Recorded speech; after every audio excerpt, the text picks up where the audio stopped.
नमस्कार दोस्तों, आपका फिर से स्वागत है फाइनेंस ट्यूटोरियल में।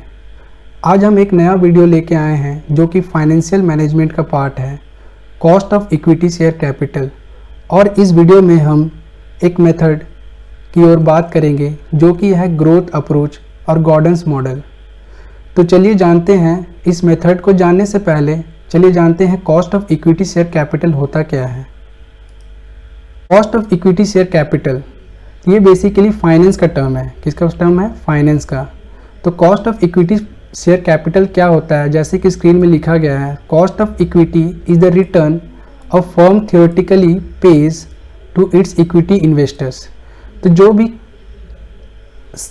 भी फर्म में कोई कंपनी में कैपिटल जमा कर रहा है एज ए शेयर होल्डर्स, तो दो तरीक़ा से कंपनी पैसा रेज करती हैं। एक तो होता है इक्विटी, दूसरा क्या होता है? डेब्ट। तो यहाँ पर हम लोग इक्विटी में ही बात करेंगे। तो इक्विटी भी दो तरीके से आते हैं, एक शेयर होल्डर से आते हैं, एक प्रेफरेंस शेयर होल्डर से आते हैं। तो एग्जांपल ले लेते हैं, मान लो शेयर होल्डर्स ने 1 लाख रुपीज़ एक कंपनी में इन्वेस्ट किया, तो उस 1 लाख रुपीज़ में से कुछ रिटर्न शेयर होल्डर्स को तो कंपनी देगी ना, तभी ना शेयर होल्डर्स उसमें इन्वेस्ट करेगा। तो वही जो रिटर्न कंपनी शेयर होल्डर्स को देगी वही क्या कहलाएगी? Cost of equity share capital कहलाएगी। एक्चुअली यह एक रेट ऑफ रिटर्न है, मतलब इसको हम लोग एक्सप्रेस किस पे करते हैं? रेट ऑफ रिटर्न पे, मतलब परसेंटेज के टर्म्स में हम लोग इसको लिखते हैं। तो हम लोग समझ लिए कि cost of equity share capital होता क्या है। चलिए आगे देखते हैं हम लोग कितना मेथड से cost of equity share calculate कर सकते हैं। तो basically cost of equity share capital हम लोग 5 मेथड से कैलकुलेट कर सकते हैं, जो कि है, पहला क्या है? ग्रोथ अप्रोच, और जिसको हम लोग गॉर्डन्स मॉडल के नाम से भी जानते हैं। और दूसरा क्या है? CAPM मॉडल, जिसको हम लोग फुल फॉर्म में क्या बोलेंगे? Capital asset pricing model. और तीसरा हमारा क्या हो गया? Dividend price approach model. और चौथा हमारा क्या हो जाएगा? Earning price approach model. और पांचवा जो आखिरी है, रियलाइज्ड यील्ड अप्रोच मॉडल।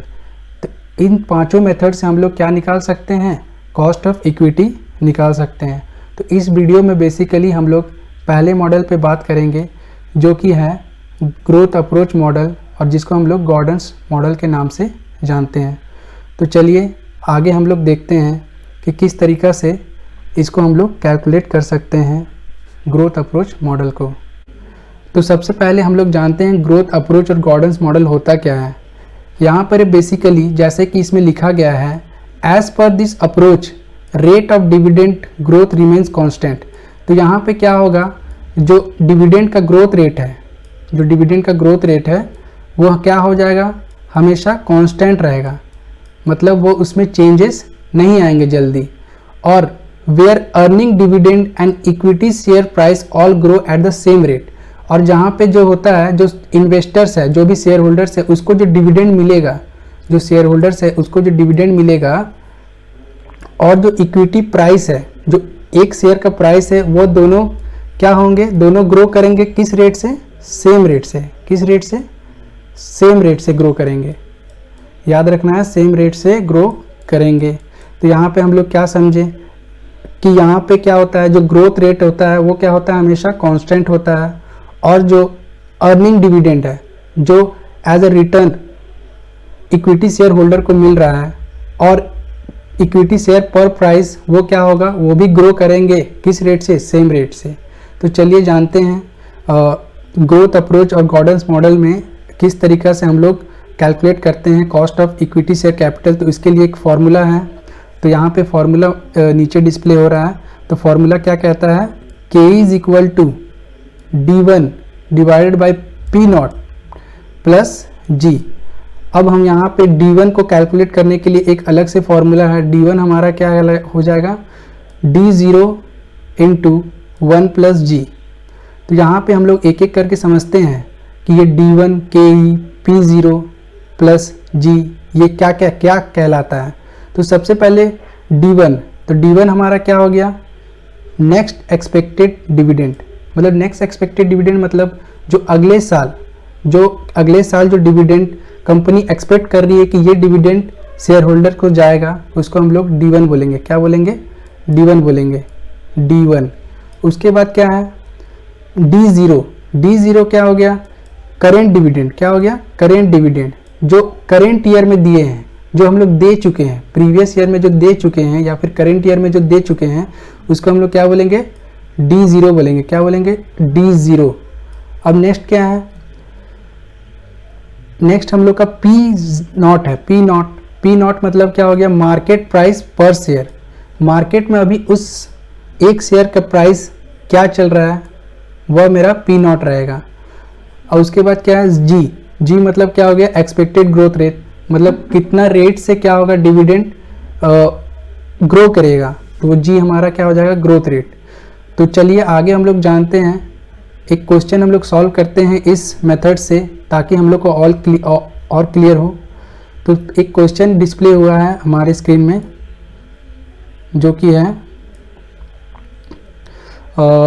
चलिए पढ़ते हैं इसको पहले। The share of Campbell limited are selling at ₹24 per share. The firm had paid dividend at the rate 1.80 per share last year. The estimated growth rate is approximately 5% per year. Calculate cost of equity share capital. तो सबसे पहले तो हम लोग को क्या क्या given है उसको हम लोग को देखना पड़ेगा। तो पहले हम लोग समझते हैं क्या क्या गिवन है। तो एक कैम्बेल लिमिटेड एक कंपनी है जिसका एक शेयर का दाम जो बेच रहा है वो कितने बेच रहा है? 24 रुपीज़। कितने बेच रहा है? 24 रुपीज़ में बेच रहा है एक शेयर पर शेयर। तो जब बेच रहा है तो इसको मार्केट में बेचेगा, तो ये क्या मेरा हो जाएगा? MPS, मतलब मार्केट पर शेयर, जिसको हम लोग P0 के नाम से जानते हैं फॉर्मूला में। अब आगे क्या कहता है? The firm had paid dividend at the rate 1.80 पर शेयर। फर्म ने कितना डिविडेंड पे कर चुका है लास्ट ईयर? 1.80 पर शेयर। कितना डिविडेंड पे किया है? 1.80 पर शेयर। तो यहाँ पे ये डिविडेंड पे कर चुका है, तो पे कर चुका है तो फॉर्मूला के अनुसार क्या हो गया? Dividend paid in the current year, मतलब D0 हो गया। ये क्या हो गया? 1.80 क्या हो गया? D0। अब दूसरा क्या हो गया? The estimated growth rate is approximately 5%। यहाँ पे मेरा क्लियरली मेंशन है ग्रोथ रेट मेरा G जो है वो कितना दिया हुआ है? 5% दिया हुआ है। तो मेरा तीन चीज़ दिया हुआ है, सब चीज़ दिया हुआ है। उसके बाद हम लोग को क्या निकालना है? Calculate cost of equity capital. तो चलिए आगे हम लोग पहले देख लेते हैं, मतलब लिख लेते हैं क्या क्या हम लोग का गिवन है। तो P0 हमारा गिवन है। P0 क्या हो गया? हम बताए अभी, मार्केट पर शेयर, मार्केट शेयर पर प्राइस।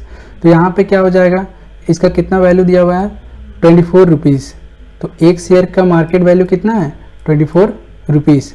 अब दूसरा हम लोग का D0 हम लोग बताए थे डिविडेंड पेड लास्ट ईयर, जो हम लोग डिविडेंड पे कर चुके हैं, तो वो हमारा कितना है?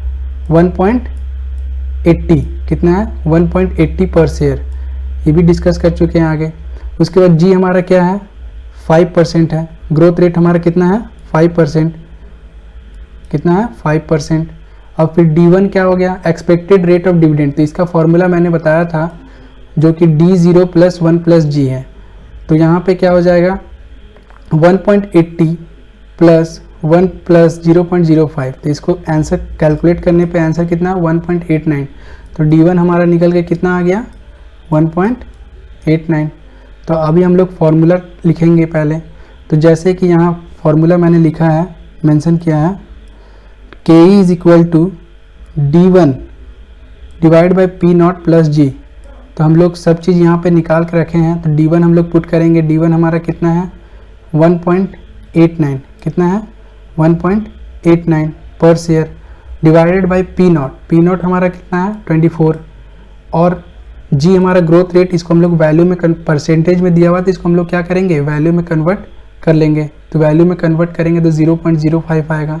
उसके बाद इसको सॉल्व करने पे हमारा आंसर निकल के आ रहा है 12.875%। तो रेट ऑफ रिटर्न, जो cost of equity share capital निकल के आया, मेरा कितना हो गया?